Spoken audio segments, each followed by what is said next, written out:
COVID-19 মহামারীর ধাক্কা কাটিয়ে উঠতে না উঠতেই আবারও বিশ্বজুড়ে ঘনিয়ে আসছে নতুন স্বাস্থ্য সংকট।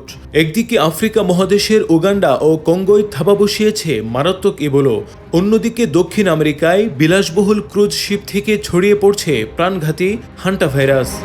বিশ্ব স্বাস্থ্য সংস্থা ইতোমধ্যে জারি করেছে আন্তর্জাতিক জরুরি অবস্থা। কিন্তু প্রশ্ন হলো, আরেকটি বৈশ্বিক মহামারীর জন্য আমাদের পৃথিবী কি আদৌ প্রস্তুত? আফ্রিকার ডেমোক্রেটিক রিপাবলিক অব কঙ্গো এবং উগান্ডায় ইবোলা ভাইরাসের নতুন প্রাদুর্ভাব পুরো বিশ্বকে নাড়িয়ে দিয়েছে।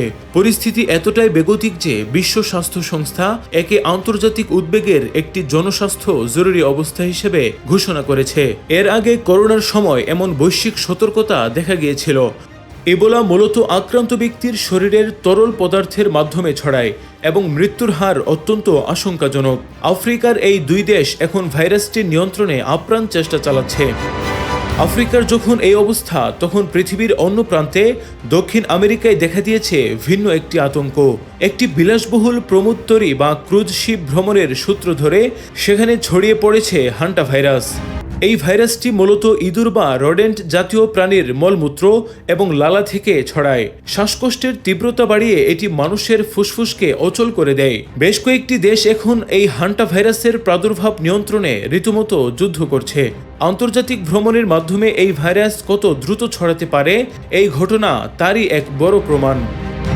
যদিও ইবোলা এবং হান্টা ভাইরাসের কারণ, লক্ষণ ও চিকিৎসা সম্পূর্ণ আলাদা, কিন্তু এদের একযোগে ফিরে আসা বিশ্ব নেতা এবং স্বাস্থ্য সংস্থাগুলোকে একটি বড় প্রশ্নের মুখে দাঁড় করিয়েছে। কোভিড-19 মহামারীর পর ধারণা করা হয়েছিল বিশ্ব স্বাস্থ্য খাত আরও শক্তিশালী হবে, কিন্তু বাস্তবে ঘটছে উল্টোটা। চিকিৎসা ও স্বাস্থ্য গবেষণায় বৈশ্বিক অর্থায়ন বা ফান্ডিং আশঙ্কাজনকভাবে কমে গেছে। এর উপর বড় বাধা হয়ে দাঁড়িয়েছে ক্রমবর্ধমান টিকা বিরোধী আন্দোলন। গুজব আর ভুল তথ্যের উপর ভিত্তি করে গড়ে ওঠা এই আন্দোলনের ফলে সাধারণ মানুষের মধ্যে বিজ্ঞান ও ভ্যাকসিনের প্রতি অনীহা বাড়ছে, যা এই ভাইরাসের মোকাবেলাকে অতীতের যে কোনো সময়ের চেয়ে কঠিন করে তুলছে। বিশেষজ্ঞরা বলছেন, এক দেশের ভাইরাস অন্য দেশে পৌঁছাতে মাত্র কয়েক ঘন্টার বিমান ব্যবধান লাগে। তাই আন্তর্জাতিক ভ্রমণ ও আন্তঃসীমান্ত সময়ের ক্ষেত্রে কঠোর নীতিমালার কোনো বিকল্প নেই। কিন্তু বর্তমানের এই বৈশ্বিক অর্থনৈতিক মন্দা এবং বিশ্ব স্বাস্থ্য সংস্থার নিজস্ব তহবিল সংকটের কারণে আরেকটি বড় মহামারী দেখা দিলে বিশ্ব কতটা ধকল সইতে পারবে তা নিয়ে বিশ্লেষকদের মনে রয়েছে গভীর সংশয়।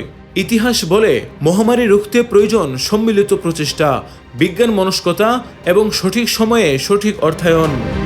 গুজব আর অবহেলার দেয়াল ভেঙে বিশ্ব কি পারবে নতুন এই স্বাস্থ্য সংকট রুখে দিতে, নাকি আবারও একটি লকডাউন বা বৈশ্বিক বিপর্যয়ের দিকে এগিয়ে যাচ্ছে মানব সভ্যতা?